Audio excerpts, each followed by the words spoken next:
flag and constitution is not granted, what do they mean by honorable? What is honorable? When your identity is not granted, when your identity is not given to you, how can you say that it is honorable to you? We should not emotionally accept the package only. Package is package. That is how. It is not that we are supporting the NSCN-IM, but we are supporting our own cause, Naga People's Movement. This is Naga People's Movement. Unless the flag and the constitution, the separate constitution is granted, there is no point of solution. Our sovereignty also lies with us now, and so, we have every right to have our own constitution. We have every right to have our own national flag. We cannot ask permission from Indians or from anyone. No? We are the master of ourselves. And so, by virtue of our sovereign right, we can have anything that deserves or that, could identify us now. As we all know that even in the past, there have been few agreements like a 9-point agreement. There have been agreements like Shillong Accord, 16-point agreements, but those have not been able to bring lasting peace to the Nagas. The reason is because Government of India failed to address the core issue.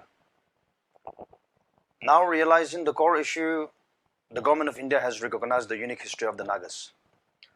So separate flag and constitution would also mean a unique solution, and only unique solution can bring lasting peace to the Indo-Naga issue. The spirit of Naga nationalism is there in the hearts and minds of every Nagas, irrespective of anyone.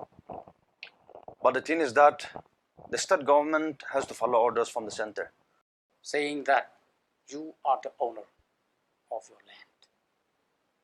Everything on the surface and everything beneath the land, yours.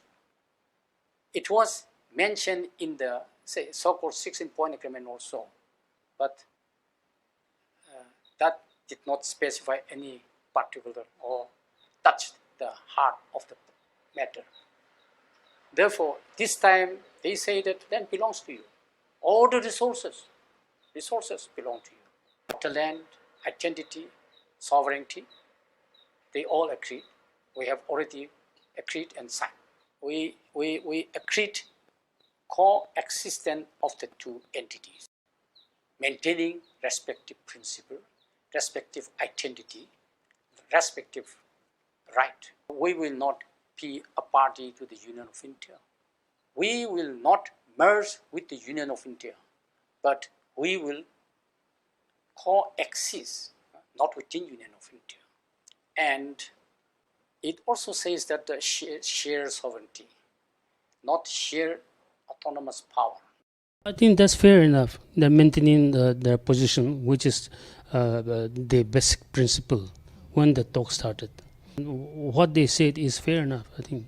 To have an honorable settlement, then the identity of the Naga people must be respected and recognized. This flag and constitution are just our identity. They call it symbolic, but these are our identity. So we have to have those at all costs. The government of India must come clearly on this.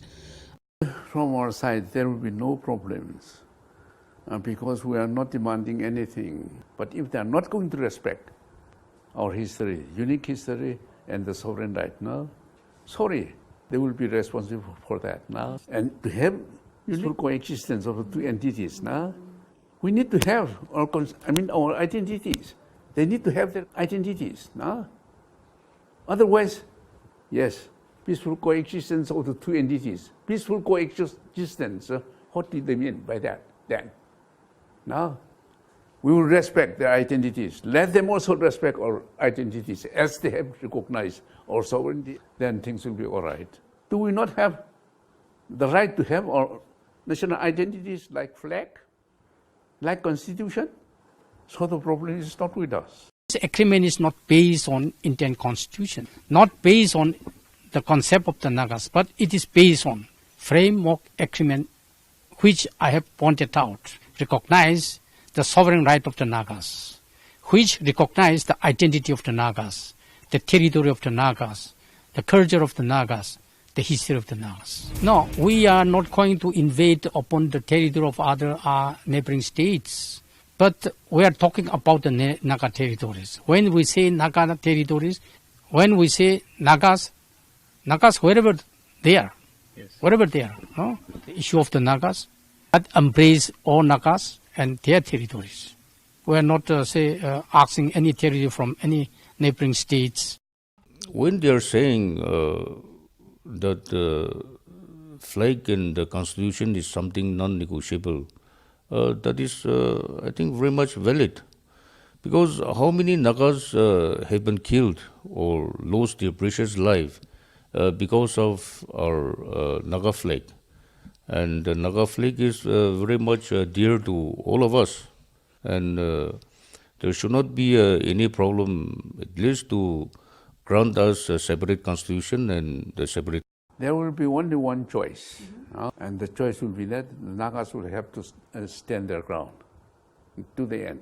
Let them have the rights, but if they force upon us without respecting the rights of the Nagas, without respecting the history of the Nagas, which they have honored already signed, then sorry.